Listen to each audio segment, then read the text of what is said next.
Well, another variant of osmotic pressure model is known as the Kedem-Kechelski model.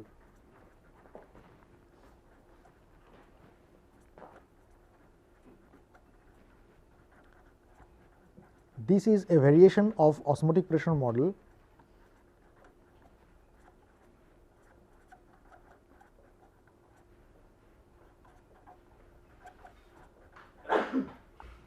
and the difference here is we expressed the solvent flux as LP times delta P minus sigma delta pi. This sigma is a new thing that is incorporated here, and this is known as reflection coefficient.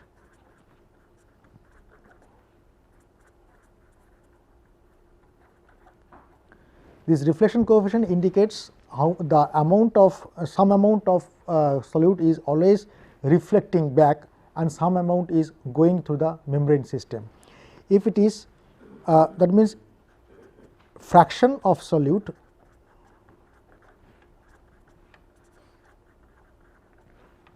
reflected back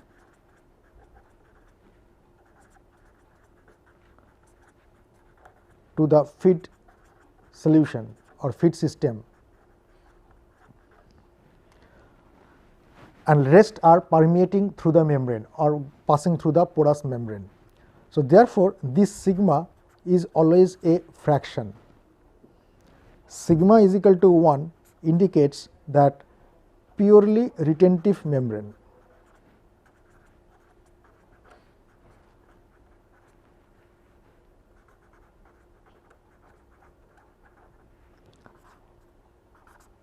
Sigma less than 1, that means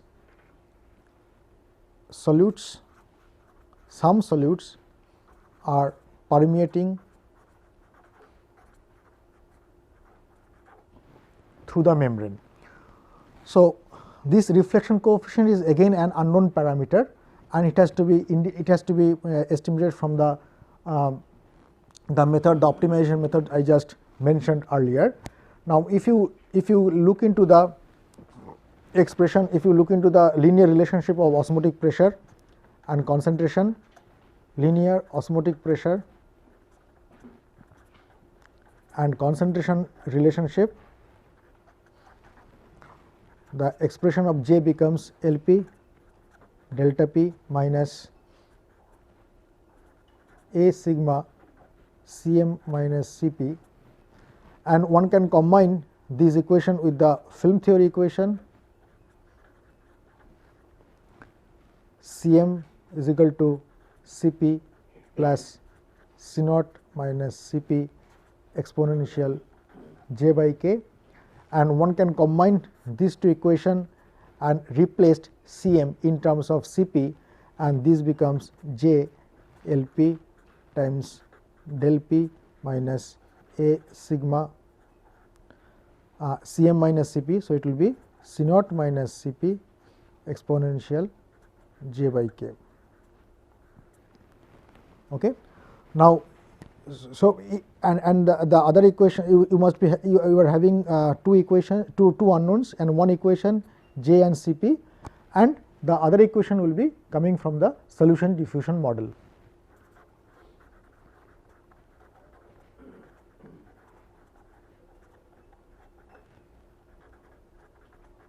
Solution diffusion model is basically J is equal to B Cm minus Cp divided by Cp, and or the definition of real retention Rr is equal to 1 minus Cp by Cm. So, in your system there are three unknowns J, Cm and Cp. You must be having three equations to solve these three unknown. First one is the Darcy's law, second one is the film theory, third one will be the either solution diffusion model or definition of real retention. Again, three equations and three unknown have to be solved by trial and error method solution.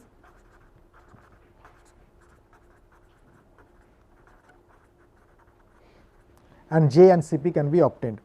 Now, if you use solution diffusion model, you will be having two parameters to be estimated from the experimental data. One is solute permeability through the membrane, another is the reflection coefficient.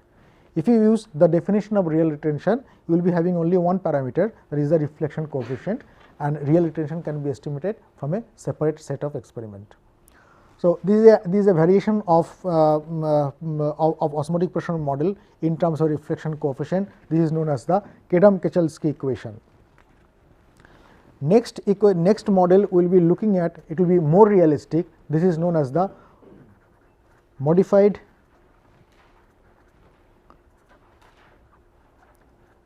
solution diffusion model,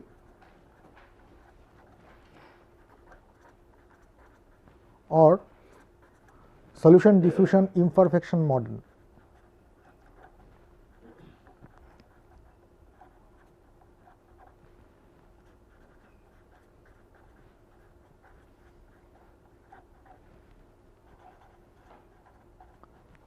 In this model, we will be assuming that some amount of the solute will be transported through the membrane not only by diffusion, but also by convection, because of presence of higher pore sized membrane in the membrane matrix.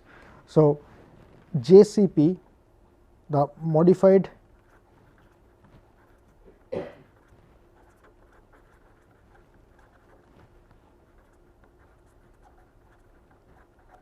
diffusion model becomes J times Cp is equal to B times Cm minus Cp plus 1 minus sigma J times C average.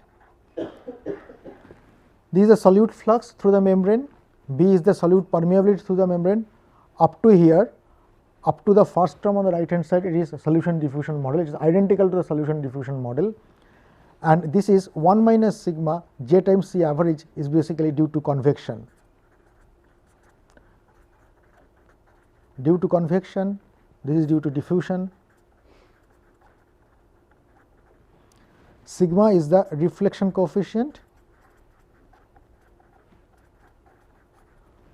sigma is the amount of fraction of the solute that has been reflected or retained by the membrane. So, 1 minus sigma will be the fraction of the solute that will be permeating through the membrane, multiplied by C average. What is this C average? Because you are having a gradient of through the membrane, this is the membrane. At the membrane surface you are having Cm, in the permeate side you will be having Cp, there will be again some kind of gradient existing.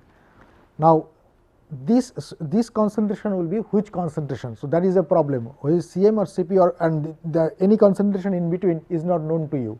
So, it is taken as log mean average temperature, average concentration. It is like the definition of LMTD. Okay, log mean average temperature, it is exactly like that. C average is taken as Cm minus Cp divided by ln Cm divided by Cp. This is known as the log mean average concentration of the solute in the membrane system, within the membrane. Now, so this will be one equation. The second equation will be the Darcy's law, solvent flux through the membrane, J is equal to Lp times delta P minus sigma delta pi, and the third equation will be the film theory equation,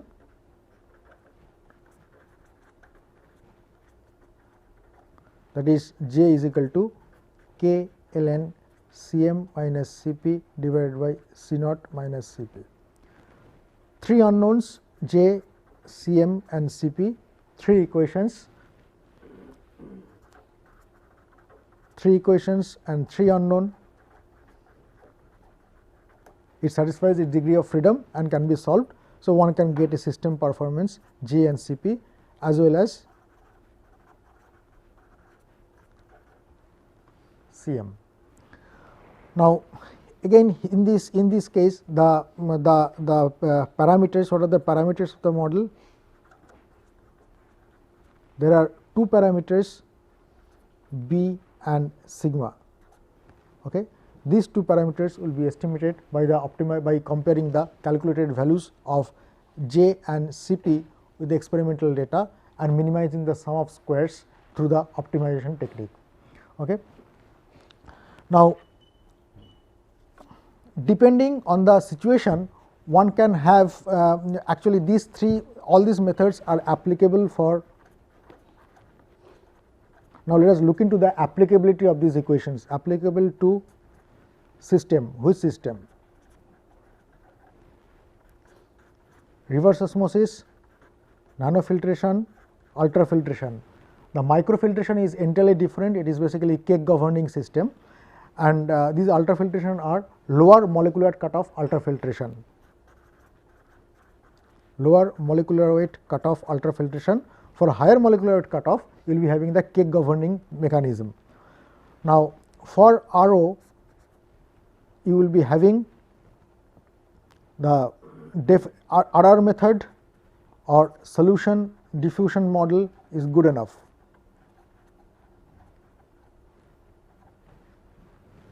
Either RR or solution diffusion model is good enough, because reverse osmosis contains very small pore size.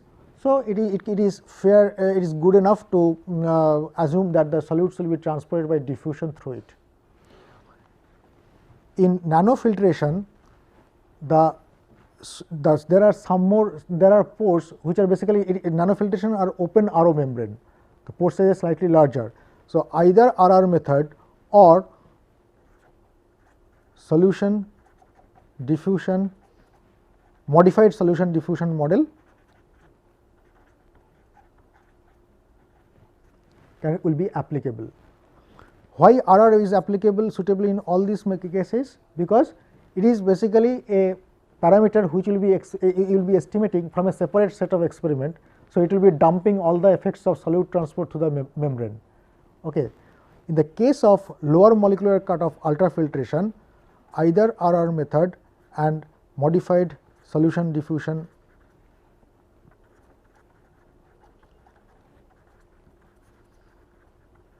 model will be good enough. Okay. In fact, these will be more appropriate for ultrafiltration, because ultrafiltration pore sizes are much larger, where the convection plays a dominant role as far as the transport of the solute through the membrane is concerned. Now, we identify the various, as we have earlier said, that during the modeling we have to have the transport outside the membrane and transport within the membrane. Now, let us identify the equations which correspond to the transport outside the membrane. Outside the membrane means within the flow channel.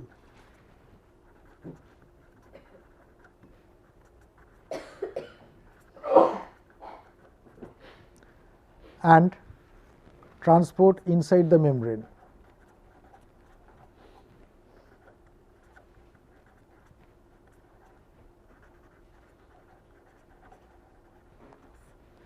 Transport outside the membrane is basically the film theory equation. If you remember the derivation of film theory, we solved the concentration boundary layer outside the membrane, and we arrive at J is equal to K ln Cm minus Cp divided by C naught minus Cp. K is the mass transfer coefficient or inverse of the resistance of mass transfer boundary layer or concentration boundary layer, and transport inside the membrane given by Darcy's law for solvent flux.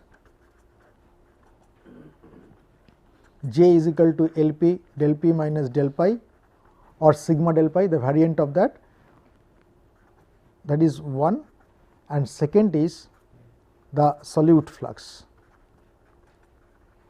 Solute flux is solution diffusion equation, J Cp is equal to B times Cm minus Cp, that is the solution diffusion equation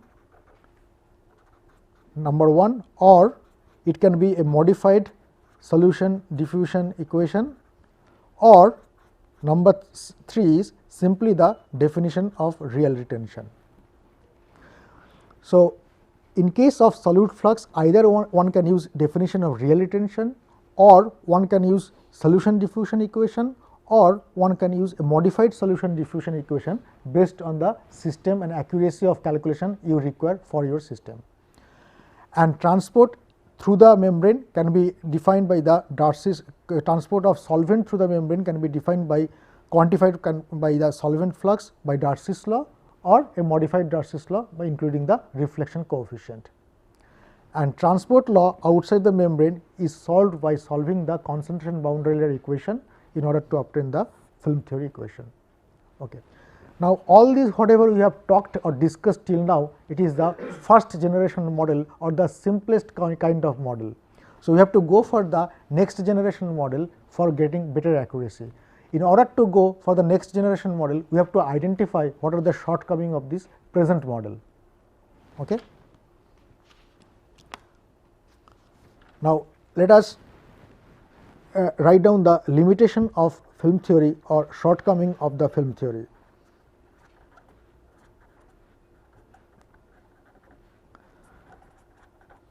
If you remember or if you can notice that all the first generation models that we have discussed till now, the one equation remains intact, that is the film theory model, film theory equation. Film theory is obtained by looking into the concentration boundary layer that is existing outside the membrane, assuming that the thickness of concentration boundary layer or mass transfer boundary layer is constant. Okay.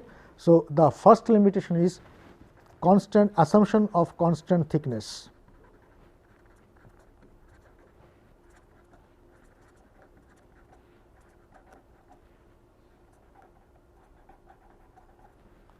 Of concentration boundary layer.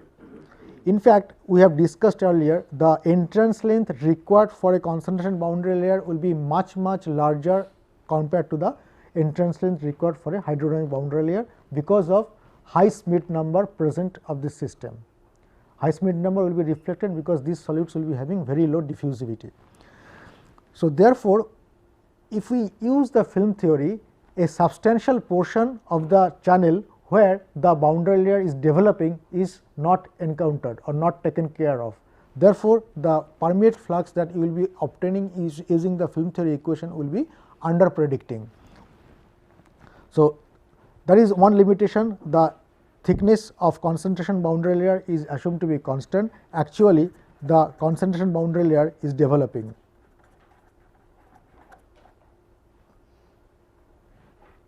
Right.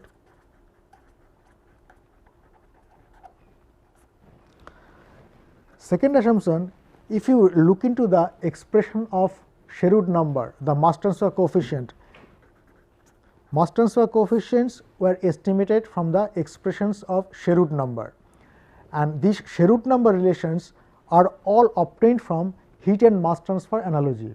Okay? Obtained from the Sherwood number relations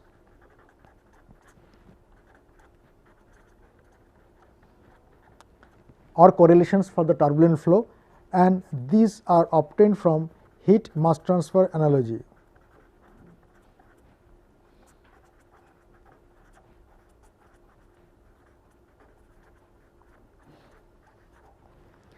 And if you remember the heat and mass transfer analogy, the cases for heat transfer are for the porous conduit, non-porous conduit, impervious conduit. If the conduit is impervious, those cases are solved or obtained by the heat transfer experiments. They develop the expressions for the Nusselt numbers using heat mass transfer analogy. These Nusselt number expressions are transformed into the Sherwood number relations. They are valid for impervious conduits.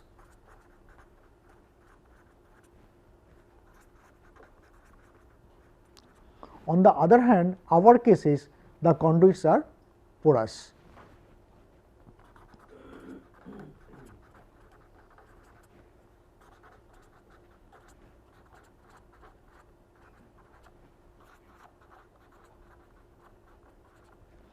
So, therefore, the Sherwood number relationship that we are using for estimating the mass transfer coefficient are not correct. They should be corrected for the for taking into account the porosity of the wall or the suction parameter. The some amount of fluid will be sucked up, and so there will be porosity or suction is not taken care of by the film theory equation. This is very important in case where the the wall is more permeable. For example, microfiltration membrane, we will be having more porous wall, more porous membrane, that means pore sizes are very large. In case of reverse osmosis, the pore size effect will be very small, because the pore size itself is very small, 2 to 10 angstrom. So, this inaccuracy becomes very predominant in case of ultrafiltration and microfiltration. They are not that important for in case of reverse osmosis and nanofiltration. These two are major assumption or limitation of the film theory in its standard form, whatever we are taking.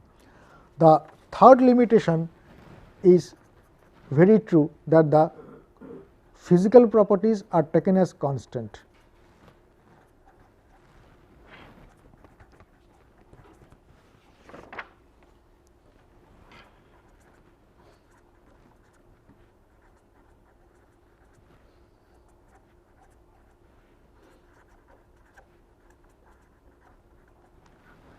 Now, let us look into the what are the physical properties that are involved in such cases. One is mu, there is the viscosity, density rho and diffusivity d. These three transport coefficients are quite predominant in this case of mass transfer. Now, we know all these three properties, thermophysical, kinetic properties are functions of concentration.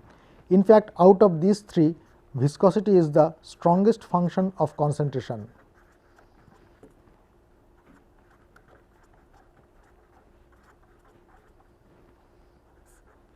Rho and d are weaker functions of concentration.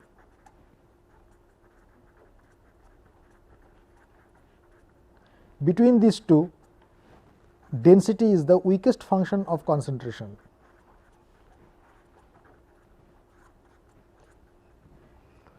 If you remember, in the polarization layer, the variation of concentration is from C naught to Cm. In some cases, Cm can be as high as 10 times C naught. So, therefore, there exists a stiff concentration gradient within the mass transfer boundary layer just outside the membrane.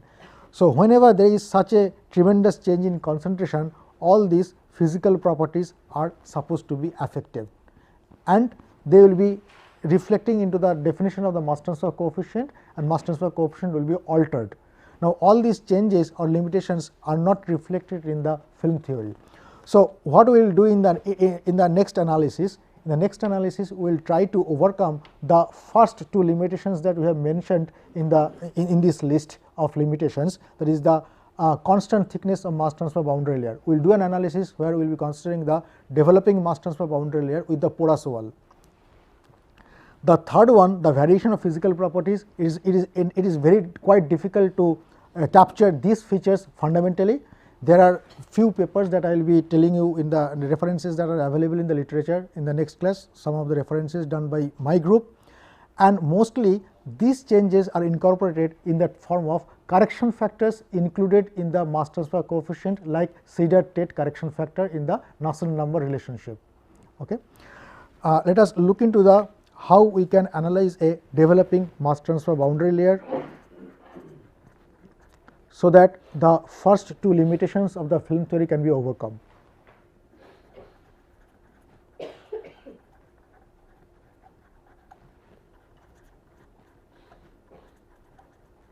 Mass transfer boundary layer and concentration boundary layer, they are identical.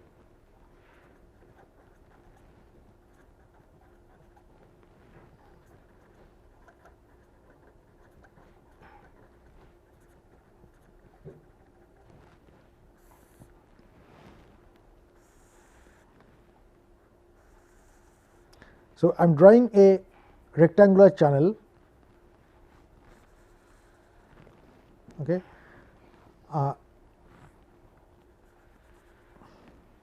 The flow is occurring here, and the coordinate system y starts from the bottom, and you will be having x axis. So, 0 to L, x is equal to 0 to x is equal to L, and this is the membrane. And we can assume a fully developed velocity profile. Let us consider a laminar flow. we can extend this analysis to a turbulent flow as well, that I will talk later on. We can assume a fully developed velocity profile, that means a parabolic profile is existing simply because we have seen that hydrodynamic boundary layer, the entrance length required is LE by DE time is equal to 0.05 times Reynolds number, and for the laminar flow maximum Reynolds number will be around 2200, and the channel dimension, that whatever we are talking about, it will be in the order of 1 millimeter. The equivalent diameter will be roughly in the order of 1 millimeter. So, with these dimensions, the entrance length for the hydrodynamic boundary layer becomes few centimeters, 4 centimeter or 5 centimeter, 6 centimeter like that, whereas the channel length we are talking about in terms of meters, 100 centimeter. Okay. So, we can neglect the initial portion of the developing hydrodynamic boundary layer and consider that 99% of the channel, the hydrodynamic boundary layer is fully developed. On the other hand, mass transfer boundary layer is still growing because of the existence of very high Schmidt number. Okay. So, mass transfer boundary layer will be growing something like this. Now, if we see that initially at the channel entrance, the mass transfer boundary layer thickness will be extremely small. So, it will offer very less resistance against the solvent flux. So, you can expect a very high solvent flux in the beginning, and slowly it is growing. So, it is offering more resistance against the solvent flux. So, it will be decreasing slowly. Okay. Now, when this becomes almost constant, this becomes the resistance is also constant, and you will be getting a constant permeate flux. So, therefore, the productivity of the permeate flux is also obeying a kind of profile. Now, in the film theory, whatever we have done earlier, we are assuming we are basically working on the later half portion of the mass transfer boundary layer, where the thickness becomes constant. Here delta is growing, delta is the concentration boundary layer thickness, that is a function of x, but here it is independent of x, whatever the value of x you take, it becomes constant. So, in case of film theory, we are not accounting this amount of flux, which are basically higher flux, therefore, it gives an under prediction. On the other hand, in this case, we will be accounting these initial values of the flux as well, in addition to the later on values. Okay. So, let us write down the assumptions involved in this analysis. One is steady state flow,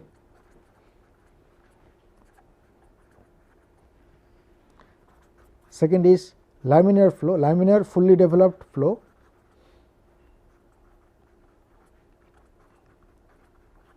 fully developed in the sense of hydrodynamic boundary layer, but developing in the sense of, so fully developed means fully developed velocity profile or hydrodynamic boundary layer, and third is no adsorption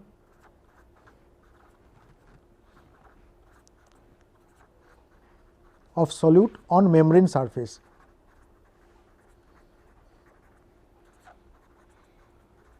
Okay. So, the whole phenomena should not be coupled with the adsorption phenomena, complications like adsorption. So, adsorption is not there. Okay. That means, LP, the permeability of the membrane remains intact. Now, with this we are going to do an analysis of developing mass transfer boundary layer over the membrane surface. Now, what you have to do, first you write down the transport equation outside the membrane, that becomes very important now.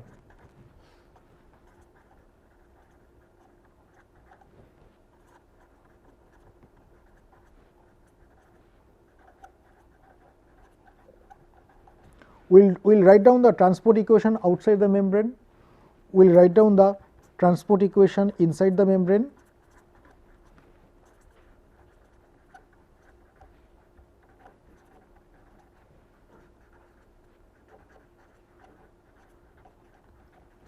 and among the transport equation we will be using the Darcy's law for solvent flux, for solvent transport, and we will be using the real retention for solute transport. This can be replaced by any of the modified versions like solution diffusion model, modified solution diffusion model, or things like that. Okay. Just for the sake of simplicity, we will take the real RR, the definition of RR for the solute transport. Now, let us write down the transport equation outside the membrane.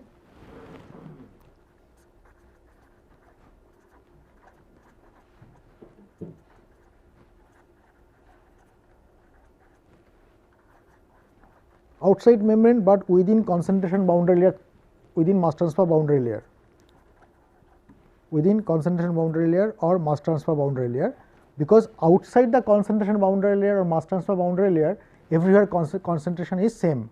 The concentration is C naught everywhere. So, there is no point in writing any balance equation there. So, whatever the equation we are writing outside the membrane, that is within the concentration boundary layer or mass transfer boundary layer. Now, in this context, I will just take a diversion, and I like to emphasize the importance of any boundary layer analysis. For any boundary layer analysis, heat transfer, mass transfer boundary layer, thermal boundary layer or hydrodynamic boundary layer, the thickness of these boundary layers are extremely small. They will be typically in the order of microns, 10 to the power minus 6 meter.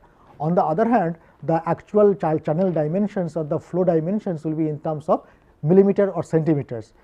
But these boundary layers are very thin, but within these boundary layers all the transfer processes will occur. Momentum transfer, heat transfer or mass transfer will occur within that thin boundary layer. That is why these boundary layer analysis are very important. Although the boundary layer thickness is extremely small, you cannot neglect the boundary layer analysis. Okay. So, let us write down the transport equation outside the membrane within the concentration boundary layer. We write down the solute balance equation.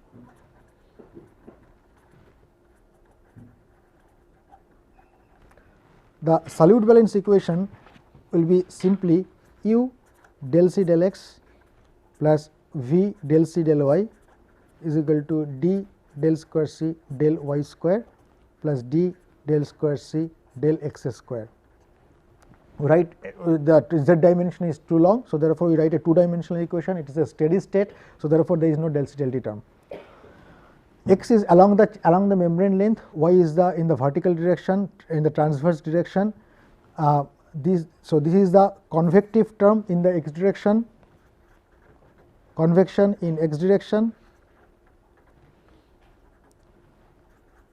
convection in y direction, diffusion in x direction, diffusion in y direction.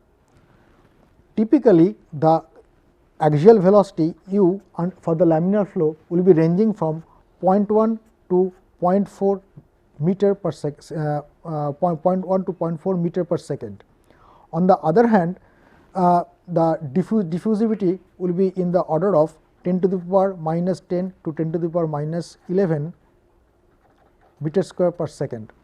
So, therefore, the convective term in the x direction will be much larger in magnitude compared to the diffusive term in the x direction.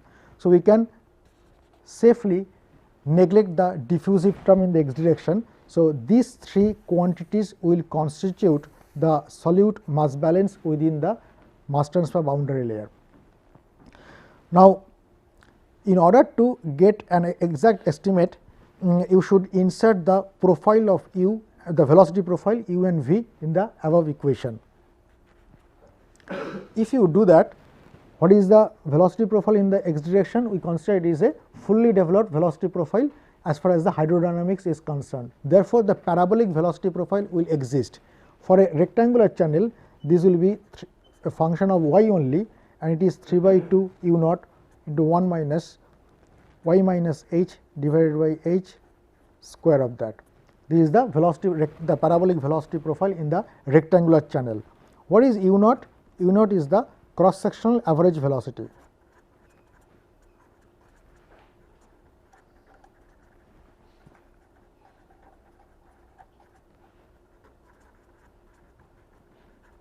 This is a measurable quantity. How will you measure it? You put a rotameter in the flow path and measure the flow rate.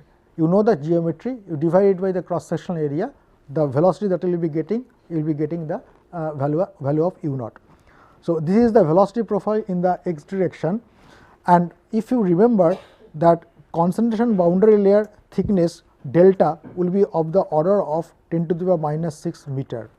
On the other hand, the half channel height, this is half channel height, this will be in the order of millimeter, 10 to the power minus 3 meter. So, if you just look into the diagram, this is the velocity boundary layer and this is the concentration boundary layer.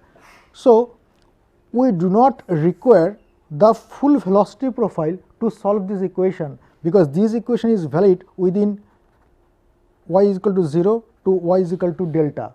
We require only this portion of the velocity boundary layer. And what is this portion? This is almost linear, right? This is almost linear, and how can that be obtained? If you neglect y by h square and higher order terms, that means y by h square will be very less than 1.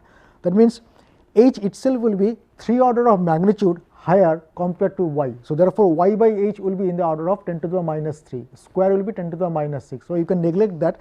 If you neglect that, you will be getting the linear profile of velocity. That means u is equal to 3 by 2 u naught 1 minus y square by h square plus 2 y h minus 1. Now, 1 will be cancelled out and y square by h square will be pretty small, that can be neglected. So, this becomes 3 u 0 y by h. So, you obtained a linear velocity profile that is valid within the concentration boundary layer. Okay.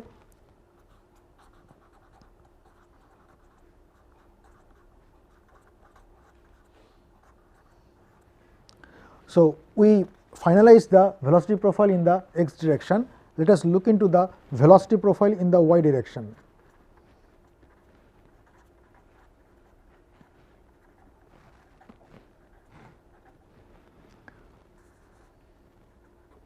We are going to have a permeate flux which will be a function of x at a particular location, and we are going to find out the y direction velocity within this mass transfer boundary layer. And since this mass transfer boundary layer, so there will be a velocity profile that will be existing, and at y equal to 0 its value will be minus j, right. The velocity will be this positive y. So, velocity here will be equal to minus j at y equal to 0, but we assume that since this thickness, this delta thickness will be in the order of 10 to the minus 6 meter, that will be extremely small. We assume the same velocity will prevail within that. Okay. So, v is equal to minus j within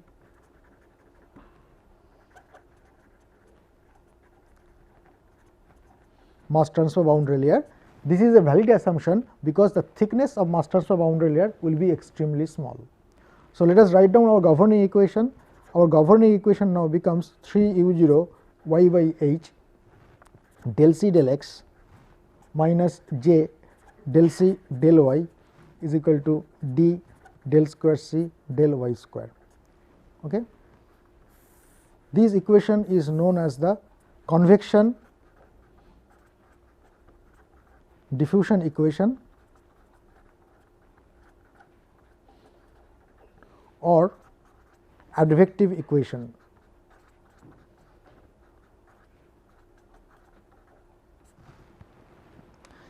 You require to have one boundary condition on x, you require to have two boundary conditions on y, because it is of order 2 with respect to y. Now, let us look into the boundary conditions so that we can solve them.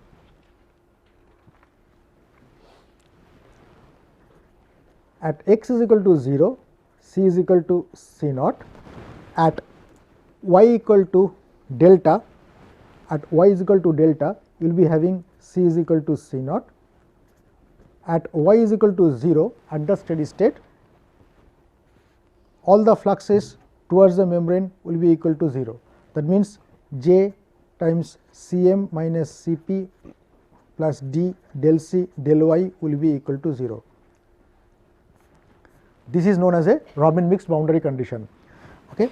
So, if you remember that this j times c, basically the convective flux towards the membrane, minus d del c del y will be a diffusive flux away from the membrane, j times Cp will be the convective flux away from the membrane. Since it is evaluated at y is equal to 0, I wrote c is equal to Cm. It is at y equal to 0 means at the boundary. Now, if you remember, this is the governing equation for the one dimensional problem. for the film theory equation. For the film theory equation, we solve this equation in order to get the governing equation.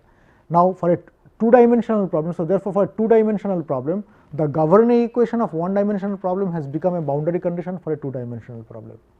Okay? Please identify that. Now, the point is y is equal to delta. Now, there is absolutely no problem regarding this boundary condition and this boundary condition. There is some problem regarding this boundary condition at y equal to delta, c is equal to c naught. At y is equal to delta, delta is the edge of the mass transfer boundary layer, but delta is not known to us. So, it is very difficult to solve the problem with unknown boundary condition. Your boundary condition has to be specified in order to solve a ordinary differential or partial differential equation. So, therefore, what is taken as that since this concentration boundary layer thickness will be 10 in the order of 10 to the power minus 6, most of the channel it does not affect, right, c becomes c naught. So, we assume that instead of this we can safely use the boundary condition that at y is equal to infinity, c is equal to c naught. In fact, the half channel height itself is although it is a real dimension is 1 millimeter, it is located at infinite distance away from the mass transfer boundary layer, because the ratio of h and delta will be in the order of 10 to the power 3. Okay. So, so that will be basically the 1000 times more it will be located 1000 times distant. So, therefore, it is taken as y is equal to infinity, c is equal to c naught. Now, let us what it does, this gives a tremendous handling to the solution of the problem. The solution technology becomes very simple. Solution method becomes absolutely simple by taking these assumptions. What is so great about it? The greatness of this boundary condition is that if we look into the governing equation, the partial differential equation, we can identify this is a parabolic partial differential equation. And this boundary condition simply indicate that one of the boundary residing at infinity. Now, whenever these two thumb rules are satisfied, that this governing equation can admit a similarity solution, or it is known as a combined parameter solution or similarity solution or a lumped parameter equation. What it does in a partial differential equations, you must be having at least two independent variables, right. The variables are x and y here. Now, in case of similarity solution, we define a combined variable of x and y, some form of functional form of x and y. Let us say eta is equal to y by x to the power half, eta is equal to y by x to the power 4 by 3, something, some combined parameter can be. So, whole governing equation and its boundary conditions can be expressed in terms of this combined parameter. So, that means you reduced number of parameters from 2 to 1. What does it imply? It implies you have reduced the partial differential equation into an ordinary differential equation, and the solution of ordinary differential equation is absolutely simple. So, it simplifies the whole solution. Now, the point is what will be the functional variation or what will be the similarity parameter.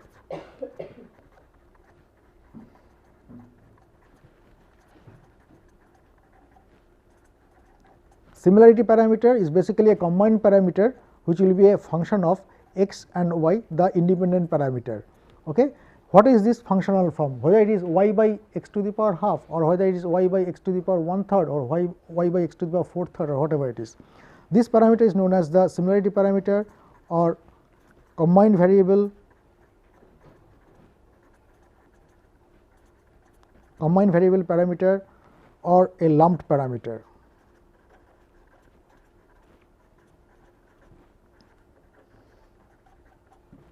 Okay. Now, geometrically, before going into the actual calculation of evaluating the similarity parameter, I would like to tell you the geometric implication of this similarity parameter. If you plot C as a function of y, okay, for various x locations, the plots will be typically something like this.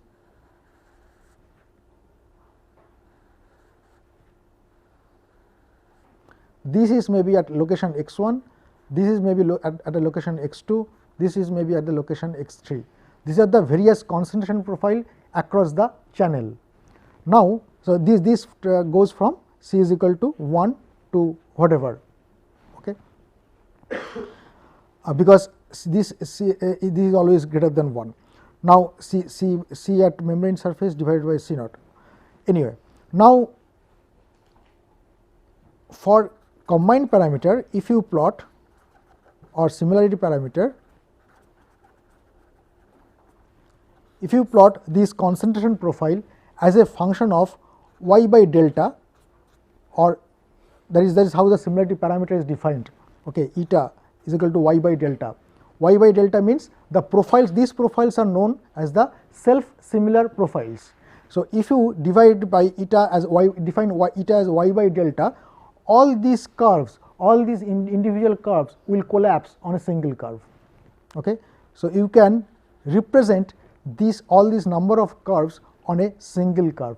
Therefore, the existence of two independent variables x and y will be no longer there, it will be replaced by a combined parameter eta, and delta will be varying with a particular form of x that will give you the variation, the relationship between y and x. So, instead of two parameters, you will be talking about one parameter, and PDE will be converted into ODE.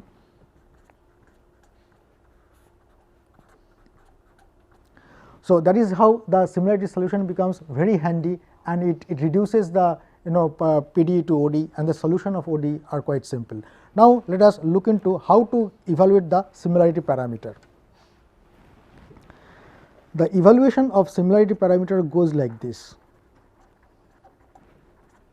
and similarity parameter solution or similarity solution is quite rampant in case of boundary layer analysis, because in all the boundary layers, thermal boundary layer, concentration boundary layer, hydrodynamic boundary layer, the profiles, the concentration profile or temperature profile or velocity profile, all are self similar.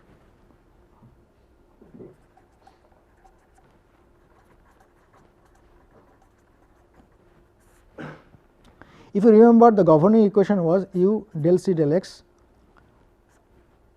plus v del c del y is equal to d del square c del y square.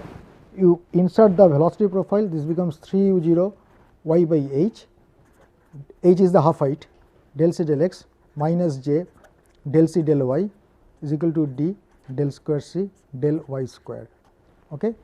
We evaluate whenever we are talking about a governing equation is valid throughout the whole control volume as well as on the boundaries, but the boundary conditions are valid only on the boundaries, but not within the control volume.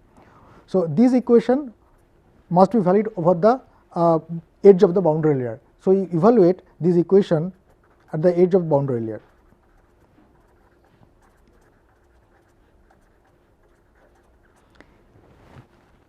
At the edge of boundary layer, there are two conditions will be satisfied compulsorily, mandatory. What are the mandatory conditions? At the edge of boundary layer, at y is equal to delta, c is equal to c naught. At y is equal to delta, del c del y will be equal to 0. These two are mandatory for any boundary layer, whether it is a thermal boundary layer, hydrodynamic boundary layer or concentration boundary layer. In case of thermal boundary layer, at the edge of the boundary layer, T is equal to T infinity or T naught, and del T del y will be equal to 0. In case of velocity boundary layer, u is equal to u infinity and del u del y will be equal to 0 at y equal to delta. So, therefore, this term will not be there at the edge of the boundary layer. So, it becomes 3 u 0 y by h del c del x is equal to d del square c del y square. Okay. Now, we do an order of magnitude analysis, that means we take a small distance, let us say from 0 to x, okay. This delta will be 0 to x and delta y will be 0 to delta. So, we do an order of magnitude of this equation.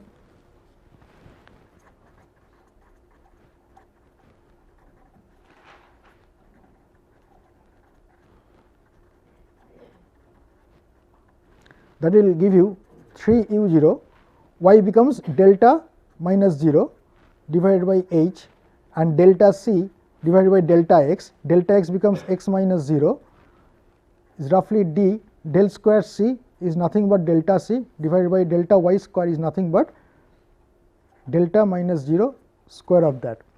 If you ever do numerical differentiation, you can understand that delta square c is nothing but another difference in concentration. Okay? So, if you do the numerical differentiation, you can understand. So, this becomes 3 u 0 delta by h, this delta c will be cancelled, x is roughly d by delta square. So, this gives delta cube is equal to h d by 3 u 0 times x raised to x, and delta becomes h d 3 u 0 x raised to the power 1 upon 3. If you put the dimension of h d 3 u 0 and x, this becomes raised to the 1 upon 3 becomes unit of distance. Okay. So, what is the similarity parameter? Similarity parameter is eta equal to y by delta. So, this becomes y divided by h d by 3 u naught x raised to the power 1 upon 3. So, the variation of the combined parameter will be in the form of y divided by x to the power 1 upon 3. Okay. So, this is how the combined parameter is now evaluated, and now what we will do in the next class will be substituting this parameter in the governing equation and express our derivatives in terms of this combined parameter and reduce the PDE into an ODE and solve consequently. Okay. Thank you.